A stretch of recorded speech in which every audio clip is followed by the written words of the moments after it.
Hello সবাইকে, মহাসাগর লাইফস্টাইলে সবাইকে ওয়েলকাম। তো বেশ কিছুদিন আগে ফ্যামিলির সবাই মিলে গিয়েছিলাম কলকাতা ঘুরতে।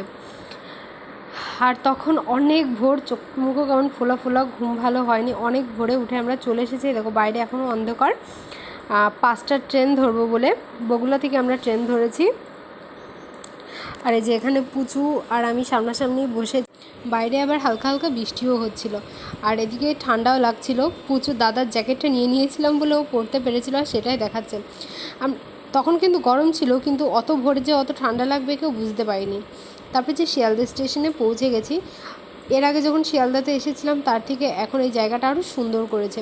তো ওখান থেকে বেরিয়ে নিয়ে নিলাম ট্যাক্সিতে করে আমরা সবাই, আমি আর পুজো তো মাস্ক খুলিনি, কারণ আমাদের ডাস্ট অ্যালার্জি আছে। তো বাইরে আমাদের মানে বেরোতে গেলে খুব সাবধানেই থাকতে হয়, তার জন্য আমরা দুজন মাস্ক ক্যারি করছি। তারপরে আমরা চলে এসেছি মেট্রো গলিতে। এখানে আমাদের একটু কাজ আছে, মানে আমাদের একটা ক্যামেরা আছে, ওটা একটু ঠিক করতে দিতে হবে।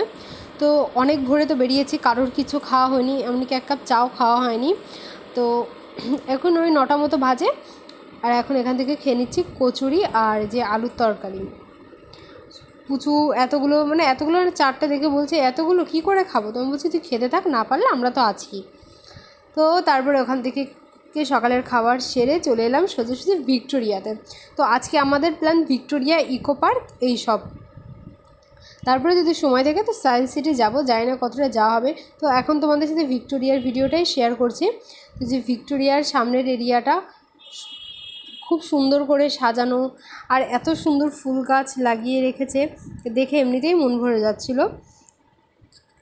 তবে যত বেলা হচ্ছিল তত গরম লাগছিল। আর এই যে সামনেই যে লেকটাও খুব সুন্দর লাগছিল। তো রোদ্রের মধ্যে খুব বেশি ঘুরতে পারছিলাম না।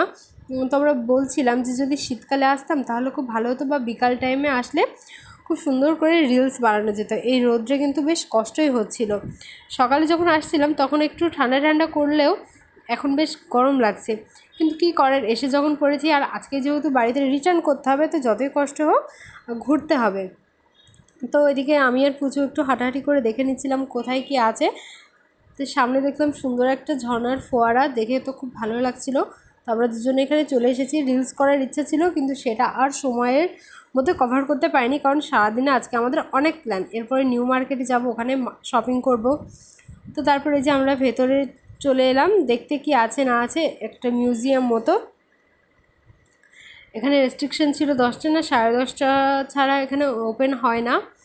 টাইমটা ঠিক আমার মনে নেই, 10টা না 10:30। তো সেই মতো এসেছি। আর এখানে যে সব এই ভিক্টোরিয়া মেমোরিয়াল শুরু থেকে সমস্ত পিকচার ওরা কালেক্ট করে রাখা আছে, কিভাবে তৈরি হলো, কেন হলো, সমস্ত ডিটেলস এখানে ছিল। তো ঘুরে ঘুরে সবটাই দেখছিলাম। দেখো বাসে তখন তৈরি হচ্ছে, কত রকম কত কিছু করে। আমরা প্রথম এসেছি ভিক্টোরিয়ায়, এর আগে কলকাতাতে আসলেও এভাবে কলকাতা ঘোরা হয়নি। এই প্রথমবার মনে হয় আমরা কলকাতা ঘুরছি। এর আগে ওই নিউ মার্কেট, তারপরে মন্দির থেকে চলে গেছি, কিন্তু এবারটা ইচ্ছা আছে পুরো কলকাতা শহরটাকে একটু ঘুরে দেখার।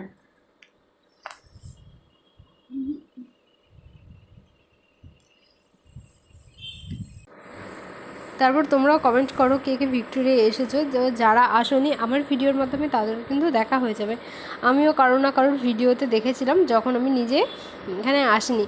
আর এই যে এখানে ওই অনেক আগের সেই জামা কাপড়ও রাখা ছিল। তারপরে ওই যে ওরা যেসব বন্দুক কামান ইউজ করতো সমস্তটাই এখানে ছিল। অনেক কিছু আছে নাম জানা, অনেক কিছু নাম জানা না জানা, অনেক কিছুই ছিল মিউজিয়ামটার মধ্যে। এইসব পুরনো জিনিস দেখতে বেশ অন্যরকমই লাগে। এই ছবিগুলো যখন দেখি তখন না মানে মনে মনে ফিল করি তখন চিত্রটা ঠিক কেমন হতো।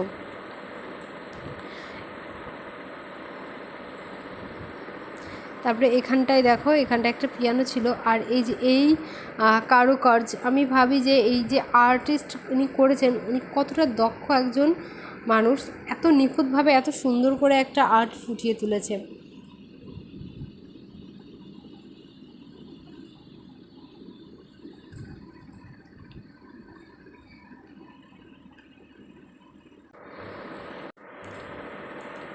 এখানে বেশ কিছু মেডেল ছিল, তারপরে অনেক তরবারি ছিল, অনেক কিছু ছিল। এই দেখো কত রকমের। তো আমার ভিডিওটা আমি এই পর্যন্তই রাখছি। নেক্সটে আরও ভিডিও তোমাদের জন্য আনবো। এই ভিডিওটা তোমাদের কেমন লাগলো অবশ্যই জানিও। দেখা হবে নেক্সট ভিডিওতে।